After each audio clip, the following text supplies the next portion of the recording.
So this is Israel as it was after 1948. You can see that they actually gained territory as a result of the 48-49 wars. Okay, so they actually gained this territory. A lot of this territory in here is where they carried out Plan D that we saw in the last video. Okay, so they actually gained territory there, and Israel. There's the flag of Israel. And what kind of early political situation was there? Well, the Mapai Party, the left-wing moderate socialist party, dominated Israeli politics. And one of the reasons for that was because it was so closely connected to the leadership of the Yishuv and this man, David Ben-Gurion. Ben-Gurion served as prime minister or defense minister, and sometimes both, during this period.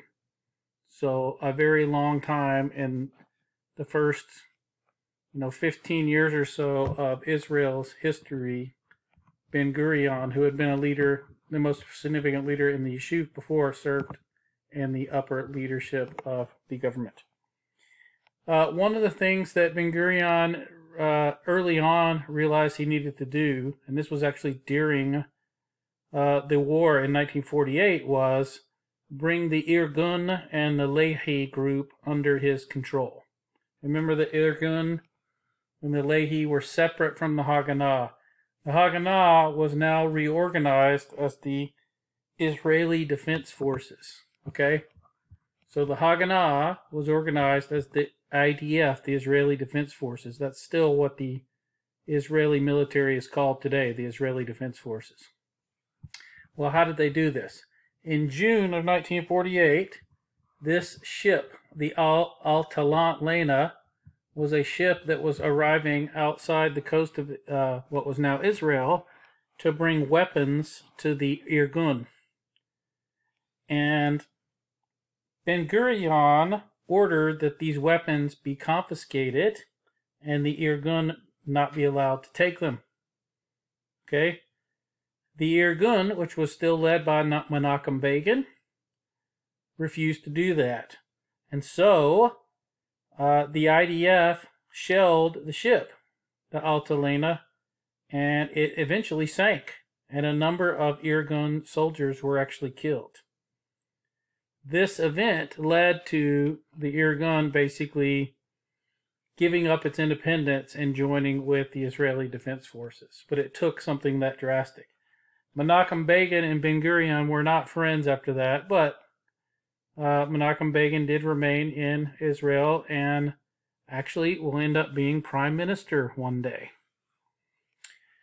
The government of Israel would be a parliament, okay? A parliament. The name of the Israeli parliament is the Knesset. Israeli citizens were given universal suffrage. The Knesset, like the Nebraska legislature, is a unicameral. Okay, so there were 120 representatives in the Knesset, and the candidates ran as a national slate. So they didn't run on districts. It's like you would have congressional districts. They didn't have districts like that. All the candidates ran on a national slate and were elected at large. All male and female citizens received the right to vote at the age of 18. And the prime minister and the prime minister's cabinet had a lot of power according to this system. Okay, there was a president. There was a president of Israel. There still is, but the president of Israel's power is not like the president of the United States or the president of France or the president of Russia. The president of Israel, from the beginning, was much more of a ceremonial office. This is similar to the presidency, in fact, that exists in Germany today, too. The real power rests in the parliament and in the prime minister's office. Chaim Weizmann, though, remember, he was still around, and he was given this ceremonial office as the first president of Israel. And so that was very much an honorific thing in many ways, but because he was still living in England, he comes to Israel and he's given this office as president. Okay? There is the Altalena burning after it's been shelled by the IDF. Now, there was still the issue of having more Jews immigrate to Israel over in the history after this time. Okay, they were still outnumbered by the Arab population that surrounded them, of course. But Israel tried to attract Jewish immigration, as you might imagine, to get more citizens. So I tell you there, by 1951, there were a little bit over 3 million Israelis. One of the challenges that Israelis faced was the split between the Ashkenazi and Sephardic Jews, and I'll say a little bit about this. The Sephardic Jews were often referred to as in old school language, the Oriental Jews. And these Oriental Jews, as they were called, came from the Arab countries. Okay? So the Sephardic Jews were Jews who came from, generally speaking, Western Asia, the Middle East already. And they came from Arab countries in the Middle East. Ashkenazi Jews, which were the majority, were Jews who came from Europe. So most of these Jews would have been Jews who have been living in, their ancestors have been living in Europe for quite a long time.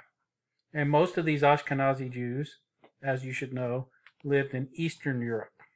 Okay?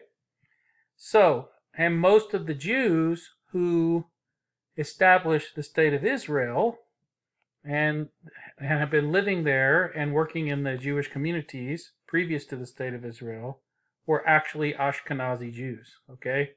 So there was this kind of divide between the two sides and a challenge over how they would really meld together, integrate together.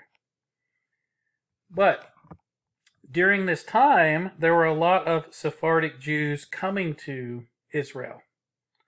From the late 1940s, so from the Israeli independence, 48, through the mid-50s, they added about 450,000 more Jews, 450,000 more Sephardic Jews to Israel. Now, most of these people, these Sephardic Jews, actually spoke Arabic as their first language. They came from very different cultural and regional backgrounds than the Ashkenazi Jews. Okay? This is another part of that challenge we were talking about. Many of them did not integrate well. So many of these Sephardic Jews did not integrate well into Israeli society for a long time. And many of them were forced to settle in the poorer and sometimes formerly Arab areas of what was now Israel. Okay? So, and what happened over the decades from the late 40s through the 70s is a great income disparity existed between the Ashkenazi, who were the wealthier, and the Sephardic Jews in Israel. Okay? By the late 70s, the Sephardic Jews made up about half of the population of the country of Israel. Okay? So, let's talk about the nationality law. In 1952, they passed what's called the nationality law. The Knesset, the parliament, passed the nationality law. It granted automatic citizenship to any Jews in the world who wanted to be citizens of Israel. So any Jew could immigrate to Israel and automatically be a citizen. Okay? It also granted citizenship to those Arabs who could prove their long-standing residence in Palestine. So this original nationality law did grant some Arabs, citizenship in Israel. Okay? Many Israeli authorities worried, as you might imagine, they worried that too many Arab citizens in Israel could be a danger. That's what's called a fifth column. A fifth column is a group within your own country that is a danger to you and allies with groups outside your country. Okay? So, over time, this was dealt with in different ways. So some of the special treatment of Israeli Jews from about 40 or late 40s, early 50s to the 60s, into the 60s, included there was a special military administration over the Arabs in Israel. It required Israeli Arabs to carry special identity cards. And if they wanted to travel from one village to another, they would have to get a travel permit. So this reflects those concerns of the Israeli Jews that these Arabs could be a danger to them. Okay? So they would have to have special identity cards. And they would have to get travel permits to travel to certain villages. The other thing that happened during this period was during the 50s, in the 1950s and early 60s, the Israeli government expropriated thousands of acres of Israeli Arab land and forcibly relocated displaced inhabitants. Okay? So they actually continued to move Arabs out of places, and they just expropriated land that was left by Arabs who had left in 48 and 49. Okay? Israeli Arabs were generally treated differently when it came to wages and employment discrimination. There was employment discrimination. And they were never completely part of a quote Jewish state. So shaping the national identity of Israel was important. Hebrew did become the official language of Israel. And for many people, it was not their first language. Dr. Emil could probably tell you more about this, but a lot of modern Hebrew was almost recreated. I don't know if that's the right word, but Hebrew became a central language as a result of Zionists purposely, before this, had sought to bring back Hebrew. Okay? And the other thing that happened was many of the Jews, and this started happening before Israel was formed formally under the Zionist program and the Yeshuv. Many Jews began adopting, the ones who lived in Palestine, which becomes Israel. Part of the area became Israel. They began adopting Hebrew names, like Ben Gurion, for instance. Ben Gurion's original name was not Ben Gurion. So this is very common that they began going back and adopting Hebrew names.